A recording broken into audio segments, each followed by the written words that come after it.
بسم اللہ الرحمن الرحیم۔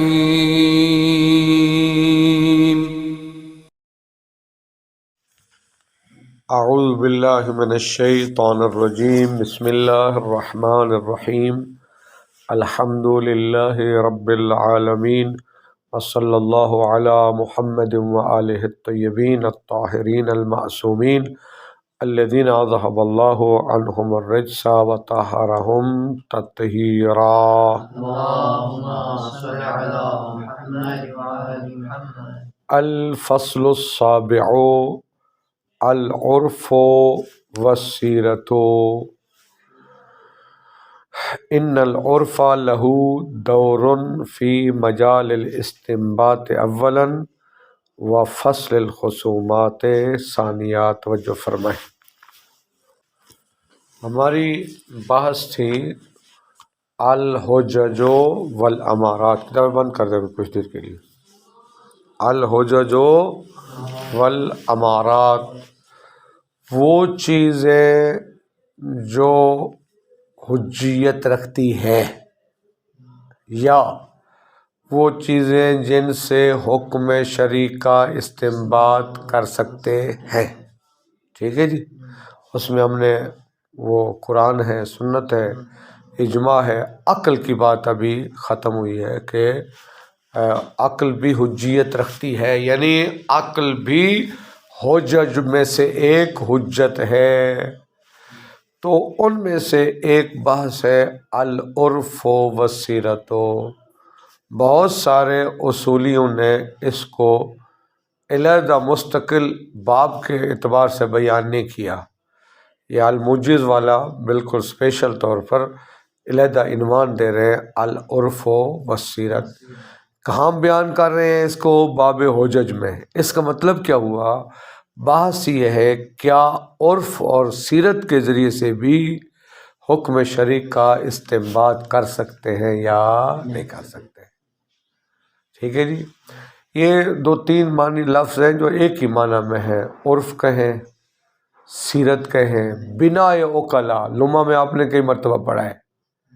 بناء عقلا سے مراد بھی یہی ہے، بناء عقلا۔ اچھا، آپ کہیں وہ سیرت یا آپ کہیں عرف، یہ سب ایک ہی معنی میں ہے۔ چوتھا لفظ بھی عادت بھی اسی معنی میں آتا ہے۔ چار لفظ ہو گئے، اس کا مطلب ہے لوگوں کی عادت، لوگوں کا یعنی عرف عام، وہی مطلب ہے۔ سیرت کا مطلب بھی وہی ہے، بناء عقلا کا مطلب بھی یہی مراد ہے۔ تو بات یہ ہے کہ کیا سیرت، اس طرح کے لمحہ میں بعض اوقات بیان کرتے ہیں کہ علماء کی سیرت کے مطابق یہ فتویٰ ہے یا ان کے خلاف ہے۔ ٹھیک ہے جی، بہرحال بات یہ ہے کہ کیا عرف اور سیرت سے بھی ہم حکم شرعی کا استنباط کر سکتے ہیں یا؟ دو بحثیں ہیں یہاں پر۔ پہلی بات یہ ہے کہ خود آیا استنباط کر سکتے ہیں یا نہیں کر سکتے حکم عقلی کا۔ دوسرا یہ ہے کیا آپس میں جب جھگڑے ہوتے ہیں ان کے فیصلوں کے لیے بھی ہم عرف کے پاس جا سکتے ہیں یا عرف کے پاس نہیں جا سکتے۔ تو دو عنوان ہیں، ایک ہے فی مجال الاستنباط، یعنی حکم شرعی کے استنباط میں آیا عرف اور سیرت کی طرف رجوع کر سکتے ہیں نہیں کر سکتے۔ دوسرا ہے فصل خصومات، جھگڑوں کے فیصلوں میں بھی ہم عرف کی طرف رجوع کر سکتے ہیں یا وہ انشاءاللہ آگے آئے گا۔ اچھا جی، باہر کہتے ہیں کہ اتنا یہ ایک عرف اور سیرت کو اہمیت حاصل ہے، ایک مشہور ہو گیا جملہ کہ العادت شریعت محکمۃ، کہ عادت اور سیرت اور عرف سے بھی حکم شرعی کا استکشاف کر سکتے۔ یہ بھی ایک مضبوط سیرت ہے، مضبوط شریعت ہے۔ اچھا، یا یہ کہا جاتا ہے، ایک یہ جملہ ہو گیا کہ العادت شریعت محکمۃ، یا ایک جملہ ہے کہ وہ اس کی اہمیت کے لیے بیان کر رہے ہیں کہ عرف اور سیرت کی اہمیت کیا ہے۔ کہتے ہیں مشہور ہو گیا ہے الثابت بالعرف کالثابت بالنص، جو عرف کے ذریعے ثابت ہوتا ہے وہ ایسے جیسے وہ نص کے ذریعے کیا ہو، ثابت ہو۔ سمجھ آگی بات؟ بہرحال کہتے ہیں دیکھنا یہ ہے کہ اس عرف اور سیرت کا کردار کیا ہے، اور اس کی اہمیت کیا ہے، کتنا اس کا وزن ہے، کتنا اس کا مقام ہے. تو سب سے پہلے کہتے ہیں عرف کی تعریف کر رہے ہیں صاحب کتاب، اگرچہ مختلف کتابوں میں مختلف تعریفیں ہیں. یہ فرماتے ہیں عرف کا مطلب ہے معتادہ الناس وساروا علیہ. عرف سے مراد ہر وہ چیز جس کو لوگ اپنی عادت بنا لیں، وساروا علیہ، اس عادت کے مطابق زندگی گزاریں، وہی ان کی سیرت بن جائے. ٹھیک ہے نا، چاہے وہ فعل ہو یا قول ہو. بعض اوقات ایک فعل شائع ہو جاتا ہے، عام ہو جاتا ہے لوگوں میں، بعض اوقات ایک قول جو ہوتا ہے وہ عام اور شائع ہو جاتا ہے. ٹھیک. اچھا جی، فرماتے ہیں اب آ جاتے ہیں حجیت کی طرف، اس کی کیا یہ حجت ہے یا نہیں. فرماتے دیکھیے سب سے پہلی بات یہ ہے کہ اس کی حجیت کی بحث تب ہے جب اس کے بارے میں، یعنی کسی آپ شے کے حکم شرعی کو عرف اور سیرت سے تب ثابت کر سکتے ہیں جب اس مسئلے میں نص موجود نہ ہو. سمجھ آ گئی بات؟ پہلے ڈکا لگا دیا نا. اگر کسی شے کے بارے میں، کسی قول، کسی عمل کے بارے میں نص موجود ہے، چھوڑیں سیرت اور عرف کو، ہمارے پاس ان کی اہمیت نہیں ہوگی، زیرو بھی قیمت نہیں ہے اس عرف اور سیرت کی جب نص کے مقابلے میں ہو. سمجھ آ گئی بات نا؟ تو قدر و قیمت کب ہے؟ جب کسی عمل یا کسی قول سے متعلق نص موجود نہ ہو، نص موجود نہ ہو. پھر اگلی بات یہ ہے کہ اس کے آگے بیان کریں گے اس کے خلاف بھی نص نہ ہو. ٹھیک ہے جی. بہرحال یہ ایک کلی انہوں نے مطلب بیان کیا. اب فرماتے ہیں کہاں کہاں ہم عرف کی طرف رجوع کریں گے، کب عرف کی طرف رجوع کیا جائے گا. ٹھیک ہے. فرماتے ہیں 4 مندرجہ ذیل امور میں ہم عرف کی طرف رجوع کرتے ہیں. سب سے پہلا ہے استکشاف الجواز تکلیفاً و وضعاً. کسی شے کے حکم تکلیفی یا حکم وضعی کے جواز کو کشف کرنے کے لیے. احکام تکلیفیہ اور احکام وضعیہ، احکام خمسہ کو احکام تکلیفیہ کہتے ہیں. وجوب، استحباب، حرمت، کراہت اور اباحہ، ان کو کہتے ہیں احکام تکلیفیہ. ان کے مقابلے میں وہ ہے شرطیت، جزئیت، اچھا جی، صحت، فساد، ان کو کہا جاتا ہے احکام وضعیہ. تو ہم عرف کی طرف رجوع کر سکتے ہیں کسی حکم تکلیفی کے جواز کے لیے یا حکم وضعی کے کو بیان کرتے ہیں. ٹھیک ہے جی. فرماتے ہیں اس کا مطلب ہے آپ سیرت سے حکم شرعی کا استنباط کر سکتے ہیں. اس کی یہ بتاتے ہیں 2 شرطیں ہیں. 2 شرطیں ہوں گی تو ہم سیرت سے اور عرف سے حکم شرعی کا استنباط. نمبر 1، وہ سیرت، ٹھیک ہے جی، وہ عادت، وہ عرف نص سے نہ ٹکرا رہا ہو، متصادم نہ ہو نص سے، چاہے وہ نص قرآنی ہو یا حدیث ہو، نص سے نہ ٹکرا رہی ہو. میں نے جیسے اوپر بیان کیا ہے، اگر کسی سیرت کے مقابلے میں، ایک تو دیکھیں پچھلی بات سے لے تھی، اب پہلے ہم نے یہ بتایا کہ سیرت کی طرف اس وقت رجوع کیا جاتا ہے جب اس مسئلے میں نص موجود نہ ہو. ٹھیک ہے. اب جب یہاں نیچے بیان کر رہے ہیں بھی سیرت کے ذریعے سے حکم شرعی کا تب استنباط کر سکتے ہیں جب وہ سیرت نص سے نہ ٹکرا رہی ہو، نص کے ساتھ متصادم نہ ہو. ایک یہ شرط. دوسرا یہ ہے کہ وہ سیرت معصوم کے زمانے سے متصل ہو. کیا مطلب؟ امام کے زمانے حضور میں وہ سیرت بنی ہو، امام نے اس عادت کو، اس عرف کو خود دیکھا ہو یا سنا ہو.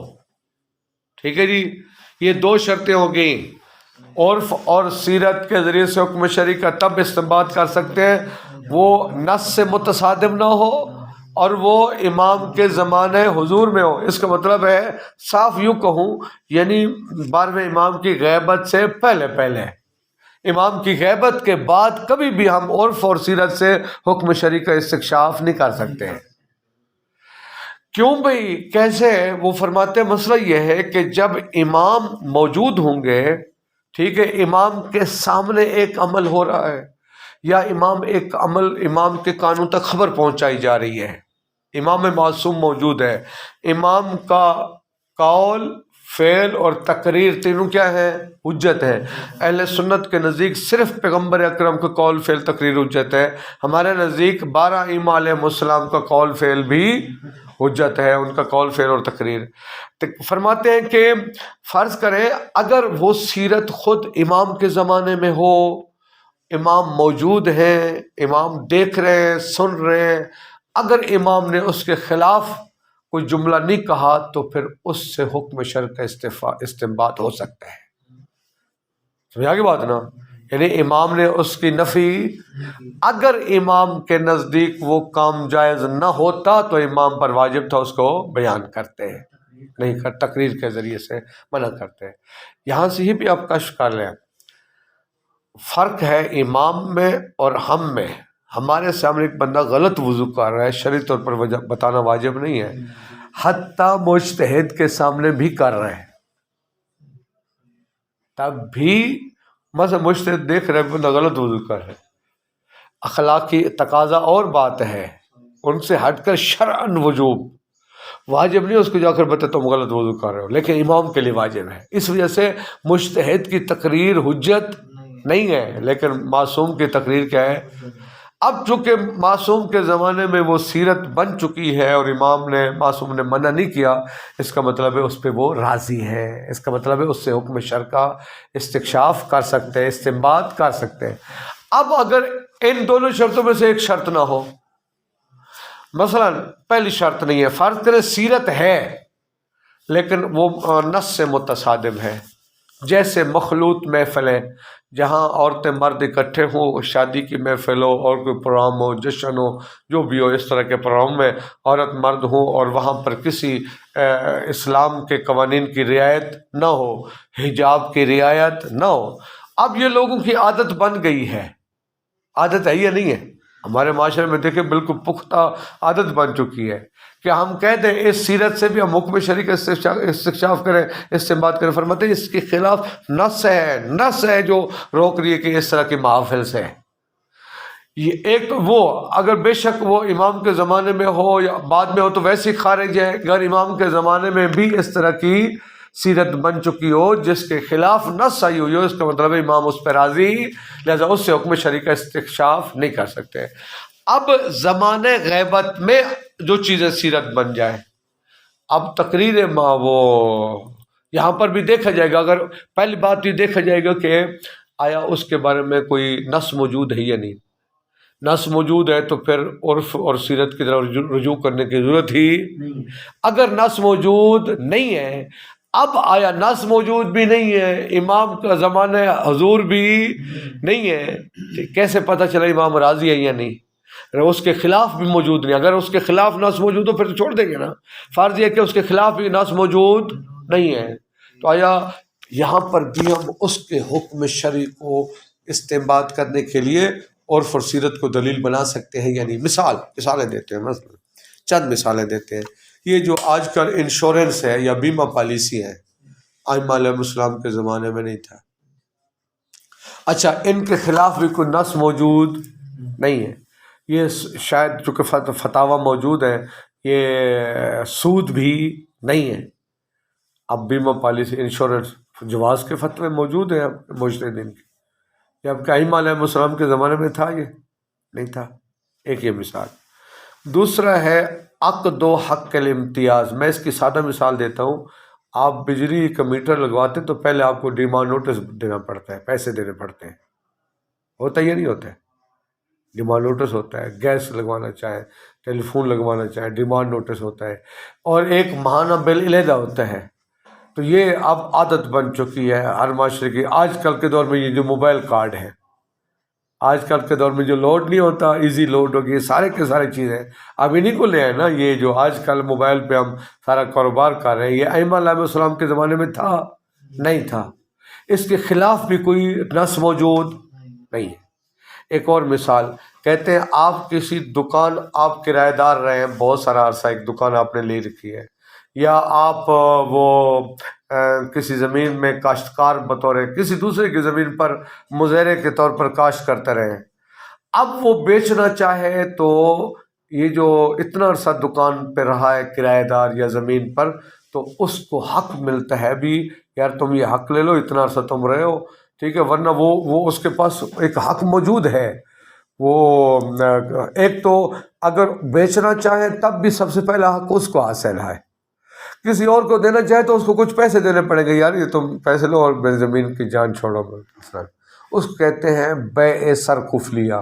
اب یہ معصوم کے زمانے میں تھی نہیں تھا نا، ٹھیک ہے.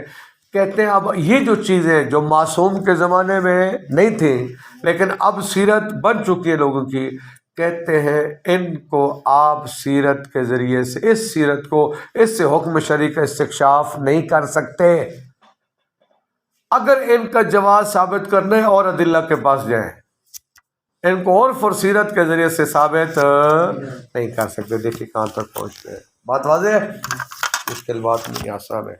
الفصل السابع العرف والسیرت. عرف اور سیرت. سیرت سے مراد وہی سیرت عقلاء بھی ہے، سیرت متشرعہ بھی ہے، سب.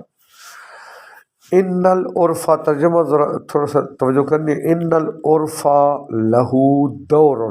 عرف کا ایک کردار ہے فی مجال الاستنباط. اولاً تو استنباط کے میدان میں، یعنی حکم شرعی کے استنباط کے میدان میں. دور کا مطلب اس کا ایک کردار ہے، اس کی حیثیت ہے. عرف کی ایک حیثیت ہے استنباط کے میدان میں. وفصل الخصومات ثانیہ. دوسرا خصومات یعنی جھگڑوں اور لڑائیوں کے فیصلوں میں بھی اس عرف کا بڑا کردار ہوتا ہے. اچھا جی. حتیٰ قیل فی حقہ، یہاں تک کہ اس عرف کے حق میں یہ کہا گیا کہ العادت شریعت محکمۃ. اس کے ذریعے بھی حکم شرعی کا کشف ہو سکتا ہے، یعنی یہ بھی ایک مضبوط شریعت ہے. یا یہ کہا جاتا ہے او الثابت بالعرف کالثابت بالنص. جو عرف کے ذریعے ثابت ہے وہ بھی ایسے ہے جیسے نص کے ذریعے ثابت ہو. ٹھیک ہے جی. ولا بد للفقیہ من تحدید دور ہی کا مرج عرف. فقیہ کے لیے ضروری ہے من تحدید دور ہی، عرف کے کردار کی حد بندی کرے، اس کی حیثیت کو جانچے. بتبیین مکانت ہی، اس کی حیثیت کو، اس کے مقام کو سمجھے، بیان کرے. حتیٰ یتبینہ، تاکہ واضح ہو جائے مدى صدق القولین، مذکورہ دو قولوں کا صدق. مذکورہ دو قول کون سے تھے؟ العادت و شریعت محکمہ، یا کہا جاتا ہے الثابت بالعرف کا ثابت بالنص. تو فقیہ کے لیے ضروری ہے اس عرف کی حیثیت کو سمجھے، اس کی حد بندی کرے، اس کی تعریف کرے. تبھی وہ کیا ہے؟ تبینو نا من تحدید دوری و تبیین مکانت ہی. مکانت کا مطلب اس کی حیثیت، اس کے مقام کو وہ واضح کرے. حتیٰ یتبین مدى صدق القولین، تاکہ ان دو قولوں کا صدق واضح ہو سکے. سمجھا گی بات؟ اقول، ہم کہتے ہیں العرف عبارت عن کل ما. عرف عبارت ہے ہر اس سے ما اعتادہ الناس، جس کو لوگ عادت بنا لیں. وَسَارُوا عَلَيْهِ، اور اسی کے مطابق زندگی گزاریں. ٹھیک. من فعل شاء بینہم، وہ جو اس کی عادت لوگوں نے بنا لی، یا تو وہ ایک کام ہے، ایک فعل ہے جو ان کے درمیان شائع ہو گیا ہے. او قول، یا ایک قول ہے تعارف ہے جو ان کے نزدیک کیا ہو گیا؟ متعارف ہو گیا ہے.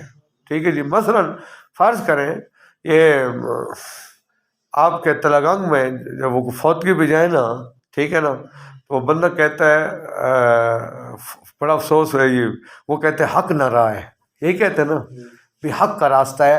اب یہ ان علاقے کا قول ایک کہاوت بن چکی ہے، ایک عادت بن چکی ہے، جب بھی وہ افسوس کریں گے تو وہ آگے جواب دیتا ہے کیا حق نہ رہا ہے کہ یہ حق کا راستہ ہے، سب نے اسی پر جانا ہے، قول ہو یا کوئی عمل وہ مضبوط ہو جائے۔ ولا شک ان العرف هو المرجع اذا لم يكن هناك نص من الشارع۔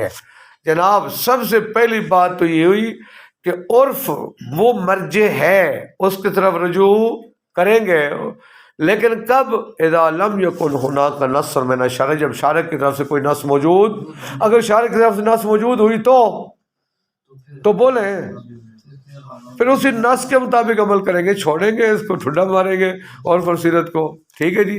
اللہ تفصیل سائی وافقان کر تفصیل آ رہی ہے، یہ نیچے آ رہی ہے۔ وَإِلَّا سے مراد اگر نص موجود ہے فَهُوَ سَاقِطٌ عَنِ الْاعْتِبَار، پھر عرف اعتبار سے ساقط ہے، کوئی اس کا اعتبار نہ کرے، یعنی یہ پھر معتبر نہیں ہے۔ وَتَتَلَخَّصُ مَرْجِعَةُ الْعُرْف، عرف کی مرجعیت خلاصہ ہوتی ہے فی الامور الاربعۃ التالیہ، مندرجہ ذیل 4 امور میں۔ نمبر 1 استکشاف الجواز تکلیفاً او وضعاً، اس عرف سے سیرت سے جواز کا استکشاف ہوتا ہے، چاہے وہ تکلیفی ہو یا وضعی ہو، میں نے وضاحت کر دیا ہے۔ فرماتے ہیں یستکشف الحکم الشرعی من السیرت بشرطین، سیرت سے 2 شرطوں کے ساتھ حکم شرعی کا استنباط کر سکتے ہیں۔ نمبر 1 اللہ تصادم النص الشرعیہ، یہ سیرت متصادم نہ ہو نص شرعی کے۔ نمبر 2 ان تکون متصلۃ بعصر المعصوم، معصوم کے زمانے سے متصل ہو۔ توضیحہ ان سیرت علی قسمین، سیرت کی 2 قسمیں ہیں، تارتن تصادم الکتاب و سنت و تعارضہما، یہ تعارضہما اسی تصادم کا ترجمہ ہے، یعنی سیرت ٹکرا رہی ہے، متصادم ہے کتاب اور سنت کے۔ کاختلاط النساء بالرجال فی الافراح، افراح جمع فرق کی، جیسے خوشی کی محفلوں میں عورتوں اور مردوں کا اختلاط، ٹھیک ہے جی، مل جانا۔ والاعراس، یا شادیوں میں عورتوں اور مردوں کا اختلاط، آپس میں گھل مل جانا، اس طرح کے عورتیں حجاب اسلامی کی رعایت نہ کریں۔ وشرب المسکرات، یعنی جیسے فیہا، یعنی وہی شادیوں میں یا وہ خوشیوں کے محفل میں شراب نوشی۔ والمعاملات الربویہ، سودی معاملات، ابھی عادت بن گئی ہماری، کیا اب کوئی کہے یہ بھی تو عرف اور سیرت ہے نا، یہ بھی لوگوں کی مضبوط وہ بن گئی ہے، عادت بن گیا ہے، اس سے بھی حکم شرعی کا استکشاف کر سکتے ہیں۔ فرماتے ہیں جناب اس یہ متصادم ہے نص سے۔ فلا شک ان هذه السیرۃ باطلۃ، کوئی شک نہیں ہے کہ یہ سیرت کیا ہے؟ باطل ہے۔ لا یرتضیھا الاسلام، اسلام کبھی بھی اس پر راضی، ولا یحتج بہا الا الجاہل، جاہل ہی اس کے ذریعے سے حکم شرعی کا استنباط کر سکتا ہے، عالم بندہ اس سیرت سے کبھی بھی حکم شرعی کا استنباط نہیں کر سکتا۔ وَأُخْرَى لَا تُصَادِمُ الدَّلِيلَ الشَّرْعِيَّ، اور بعض اوقات سیرت دلیل شرعی کے ساتھ متصادم نہیں ہے۔ دیکھیے سنیں آگے پر کیا بنے، دلیل شرعی موجود بھی نہیں ہے، لیکن کوئی ایسی روایت بھی نہیں جو اس کی تائید کرے، نہ اس کی مخالفت میں کوئی چیز ہے نہ اس کی حمایت میں کوئی چیز ہے۔ ایسی عادت بن چکی ہے لوگوں کی، ایسی سیرت ہے، ایک ایسا عرف ہے جس کے خلاف بھی نص نہیں ہے اور جس کی حمایت میں بھی کوئی روایت موجود نہیں ہے۔ وَأُخْرَى لَا تُصَادِمُ الدَّلِيلَ الشَّرْعِيَّ، دلیل شرعی سے متصادم نہیں ہے، ولیکن وَفِي الْوَقْتِ نَفْسِهِ لَا يَدْعَمُهَا الدَّلِيلُ، کوئی دلیل شرعی اس کی حمایت میں بھی نہیں ہے، اس کی تائید کرنے والی بھی نہیں ہے، یعنی اس کے حق میں بھی کوئی چیز نہیں ہے، اس کی مخالفت میں بھی کوئی چیز نہیں ہے۔ فَهَذَا النَّوْعُ مِنَ السِّيَرِ، یہ سیرت کی جمع ہے سیر، اس طرح کی جو سیرتیں ہیں، ان اتصلت بزمان المعصوم، اگر یہ متصل ہو جائے کس کے ساتھ؟ معصوم کے زمانہ کے ساتھ، وکانت بمرآ و مسمع منہ، توجہ کرنی ہے، منہ من الامام، اور یہ سیرت امام کی آنکھوں کے سامنے ہو، مرآ امام کے یعنی امام اس کو دیکھ رہے ہوں، و مسمع اور امام اس کو سن رہے ہوں، یعنی جب امام کے زمانے میں ہے، امام کے زمانے میں ہی خود اپنی آنکھوں سے دیکھ رہے ہیں یا وہ سن رہے ہیں، وَمَا ذَلِكَ سَكَتَ عَنْهَا، پھر بھی خاموش رہے، تکون حجتاً علی الاجیال الآتیہ، امام کا خاموش رہنا یہ تقریر ہے، ہمارا عقیدہ ہے کہ تقریر معصوم بھی حجت ہے، اس کا مطلب ہے آنے والی نسلوں کے لیے حجت ہے، یہ سیرت آنے والی نسل، یہ نسل تو کر ہی رہی ہے، آنے والوں کے لیے بھی کیا ہے، حجت ہے۔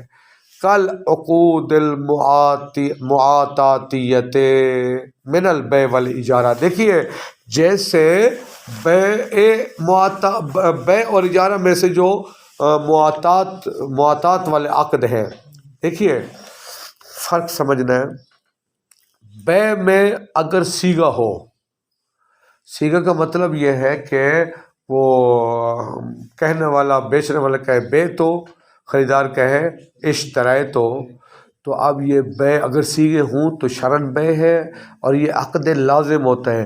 عقد لازم کا مطلب یہ ہے بعد میں دونوں فریق اگر معاملے کو توڑنا چاہیں تو توڑ نہیں سکتے، دونوں راضی ہو جائیں تو بسم اللہ، لیکن اگر معاملے کو توڑنا چاہیں نہیں توڑ سکتے ہیں۔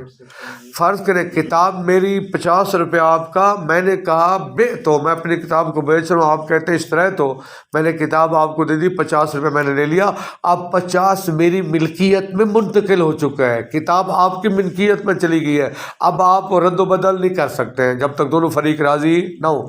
لیکن ایک معاملہ ہوتا ہے خالی میں نے آپ کو یہ کتاب دی، آپ نے 50 روپے نکالے، کوئی لفظ نہیں بولے، ٹھیک ہے، میں نے وہ لے لیے، یا مثلا میں کہتا ہوں ریڈی والے کے پاس 100 روپے دے 1 درجن مالٹے رکھے ہوئے تو وہ سمجھ جاتے ہیں 1 درجن، کوئی اس کے علاوہ سیگے بے تو اشترائے تو نہیں ہے، وہ شاپر میں ڈال کے دے دیتا ہے، میں 2 قدم چلا ہوں، میں وہ عقد لازم نہیں ہے، وہ عقد جائز ہے، شرعی طور پر میرے پاس بھی حق ہے، مالک کے پاس بھی حق ہے، وہ بلا سکتے ہیں ادھر آؤ بھائی میں آپ کو نہیں بیچتا، میرا یہ 100 روپے واپس لو، میرے مالٹے واپس کرو، میرے پر واجب ہے واپس کرنا، چونکہ یہ معاتات ہے، یہ عقد لازم نہیں ہے، یہ بیع نہیں ہے، جب بیع نہیں ہے تو معاملہ وہ ابھی ملکیت منتقل نہیں ہوئی ہے، تو لہٰذا وہ میں بھی کہہ سکتا ہوں یار یہ مالٹے رکھو مجھے 100 روپے واپس کر دو، شرعی طور پر وہ پابند ہے میرے 100 روپے واپس کرنے پر۔ ہاں دونوں فریق راضی ہوتے ہیں تو وہ ہمیں تصرف کا اختیار مباح کر دیا، ہم نے ایک دوسرے کو تصرف کا اختیار مل گیا، ملکیت ابھی ایک دوسرے کی ہمیں نہیں بنی ہے، سمجھ آگے بات۔ معاتات میں اب جو معاتات ہے یہ مولا کے زمانے میں تھی، امام کے زمانے میں معاتات تھی، اجارے بھی اسی طرح، اجارے کے لیے صیغہ جاری ہوتے ہیں، ایک دفعہ بغیر صیغے کے آپ نے اجارہ دے دیا۔ اب یہ چیزیں اگر امام کے زمانے میں تھیں، امام خاموش رہے، امام دیکھ بھی رہتے، سن بھی رہتے، اس کا مطلب یہ کیا ہے، جائز ہے، ٹھیک ہے جی، یہ بات کریں، کہتے ہیں کل عقود المعاتاتیہ، جیسے عقود معاتاتیہ یعنی یہ عقد، سمجھ آگی بات، ان کو عقد کہتے ہیں، عقد لازم نا، عقد جائز، لازم وہ ہوتا ہے جس میں وہ ملکیت منتقل ہو جائے، فرق پڑ جاتا ہے۔ فرماتے ہیں کہ بیع اور اجارہ میں سے، ٹھیک، وقف الاشجار والابنیہ میں دون وقف العقار، آپ کہیں جناب یہ زمین جو ہے یہ وقف نہیں ہے، اس پر جو درخت لگیں گے یہ فلاں سادات کے لیے، فلاں کے لیے ہے، یا جس کے اوپر بلڈنگ بنی ہے فلاں کے لیے، میں زمین وقف نہیں کرتا، عقار وہ غیر منقولہ جائیداد، وہ اس کے بغیر آپ کر دیتے ہیں، تو یہ اصل شرعی وقف پورا نہیں ہے، یہ معاملہ کا فسخ کا اختیار ہوتا ہے۔ وبذال، اچھا تو اس طرح کی جو سیرت ہے اگر یہ امام کے زمانے میں تھی اور امام خاموش رہے تو اس کا مطلب ہے وہ جائز ہے۔ وبذالک یعلم، یہاں سے پتہ چلا ان سیر الحادثۃ بین المسلمین، وہ سیرتیں جو مسلمانوں کے درمیان حادث نہیں پیدا ہو چکی ہیں، بعد رحیل المعصوم، معصوم علیہ السلام کی رحلت کے بعد، یعنی ان کے زمانہ غیبت میں، لا یصح الاحتجاج بہا بسیرت، سیرت کے ذریعے ان کا استنباط نہیں کیا جا سکتا۔ وَإِن راجت بینہم، اگرچہ یہ چیزیں ان کے درمیان رواج بن گئی ہے، سیرت بن گئی ہے، عرف بن گیا ہے، عادت بن گئی ہے، لیکن پھر بھی اس حکم شرعی کا استنباط نہیں کر سکتے۔ کل ہم صنعت العطیہ نمبر 1 ہے عقد التامین۔ عقد التامین سے مراد کوئی بیم انشورنس، وہو عقد رائج بین العقلاء، یہ ایسا عقد ہے جو عقلاء کے درمیان رائج ہے۔ علیہ یدور رحل حیات الاسریہ، رہا کے کہتے ہیں چکی کو، آج کی زندگی کی چکی اسی کے ارد گرد گھومتی ہے، او کتنا کاروبار ہے۔ فموافقت العرف لها لیست دلیلا علی مشروعیتها، اب اگر عرف اس کے موافق ہے تو یہ اس کی مشروعیت کی دلیل نہیں، بل یجب التماس دلیل آخر علیہ، اگر ہم عقد تامین کے جواز کو ثابت کرنا چاہتے ہیں پھر ایک اور دلیل آپ عرف اور سیرت سے ثابت نہیں کر سکتے۔ عقد و حق الامتیاز، قد شاع بین الناس شراء الامتیازات، لوگوں میں بہرحال اس امتیاز کا معنی وہ جو کاروبار میں انڈیکس ہوتے ہیں، حصص خریدے جاتے ہیں مختلف کمپنیوں کے، پھر وہ جو منافع ملتے ہیں وہ پھر ان کو ملتے ہیں، کہتے ہیں شائع ہے لوگوں کے درمیان وہ کچھ حصص کچھ امتیازات کو خرید کرتے ہیں۔ کم امتیاز الکہرباء، جیسے بجلی کے امتیازات یعنی بجلی کے حصص، ہاتف ٹیلی فون کے حصص، پانی کے حصص، یعنی یہ پانی بھی باقاعدہ وہ شعبہ ہوتا ہے نا بڑے بڑے شہروں میں، جس طرح بجلی کا شعبہ ذالک التی تعدو، اس کے علاوہ اور بھی بہت ساری چیزیں ہیں جو شمار ہوتی ہیں من متطلبات الحیات العصریہ، آج کی زندگی کی ضروریات میں سے، متطلبات ضروریات، آج کی زندگی کی جو ضروریات شمار ہوتی ہیں۔ فیدفع حصۃ من المال، اب وہ کیا کرتا ہے ایک حصہ دیتا ہے اپنے مال کا، بغیر کیا ہے بے نیت نہیں ہونی ہے، بغیتاً یعنی ان کو خریدنے کے بدلے میں، ٹھیک ہے جی، ان کو خریدنے کے بدلے میں وہ کیا کرتا ہے بغیر شرائع ہونا چاہیے نا، ادھر عبارت کیا ہے بغیت شرائع، یعنی خریدنے کے بدلے خریدتا نہیں ہے بلکہ اپنے مال کا کوئی حصہ دیتا ہے۔ اما يدفع في كل حين عند الاستفادة والانتفاع بها، بل آپ ماہانہ جو استفادہ کرتے ہیں اس بل کے علاوہ وہ جو آپ فائدہ اٹھاتے ہیں اس کے علاوہ جو آپ اپنے وہ مال کو دیتے ہیں لیکن خریدنے کی نیت کے بغیر۔ وحیث ان هذه استحدثت، اب یہ سیرت کیا ہے پیدا ہو چکی ہے، ولم تکن پہلے نہیں تھی یعنی معصوم کے زمانے میں نہیں تھی، فلا تکون دلیلا علی جوازها، تو یہ سیرت ان کے جواز کی دلیل نہیں ہے، فلا بد من تابع، آخر ایک اور دلیل ہونی چاہیے۔ ایک ہے بیع السر الکفلیہ، سر کفلیہ، یہ سر کفلیہ فارسی کا لفظ عربی میں اب ایک کہاوت بن گیا ہے۔ قد شاع بین الناس، لوگوں میں مشہور ہے، ان المستاجر اذا استاجر مکانا، جب ایک مستاجر ایک مکان کرائے پر لیتا ہے، ومکث فیہ مدۃ، اور وہ کافی عرصہ اس میں رہے، تو یثبت لہ حق الاولویت، اس کے لیے ثابت ہو جاتا ہے کیا یثبت یا یثبت لہ، یعنی لوگ اس کے لیے ثابت کرتے ہیں حق کے، اور یثبت پڑھیں تو حق الاولویہ، یثبت پڑھیں تو پھر حق اس کے لیے ثابت ہو جاتے ہیں حق کے اولویت۔ وربما یاخذ فی مقابلہ شیئا، اب اس حق اولویت کے مقابلے میں وہ کوئی چیز ان سے لیتا ہے، بے اسم السرکفلیہ، ہی نہ تخلیہ، جب اس کو وہ خالی کرتا ہے، فترک المکان، یا مکان کو چھوڑتا ہے، للغیر، غیر کے لیے۔ اب آیا یہ معصوم کے زمانے میں نہیں تھا، بعد میں پیداوار ہوئے، اس کے خلاف بھی نص نہیں ہے، اس کی حمایت میں بھی نص نہیں ہے، تو اس عرف سے حکم شرعی کا استنباط اگر اس کو جائز ثابت کرنا چاہتے ہیں تو باقی ادلہ کے ساتھ آپ رجوع کریں گے، سیرت اور عرف کے ذریعے ثابت انشاءاللہ کل پڑھیں گے۔ ہم نے اوپر کہا ہے نا وہ کہ عرف کی طرف کب رجوع کیا جاتا ہے، نمبر 1 تھا استکشاف الجواز تکلیفاً، نمبر 2 ہے تبیین المفاہیم، نمبر 3 ہے تشخیص المصادق، حل الاجمالات فی ظل الاعراف الخاصہ، انشاءاللہ تعالی یہ کل پڑھیں گے۔ وصلی اللہ علیہ وسلم۔